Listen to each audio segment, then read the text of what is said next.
What's the meaning of cloth-eared?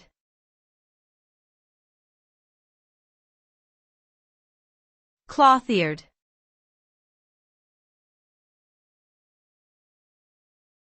Cloth-eared.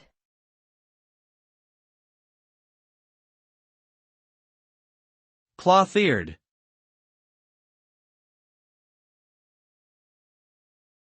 Cloth-eared.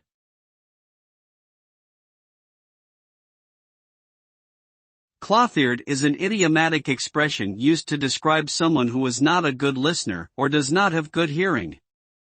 It suggests that the person's ears are covered with cloth, making it difficult for them to hear and understand what others are saying. This term can also refer to someone who is stubborn and refuses to listen to reason or new ideas. In essence, calling someone cloth-eared is a way of criticizing their ability to comprehend and communicate effectively, either due to physical or emotional limitations.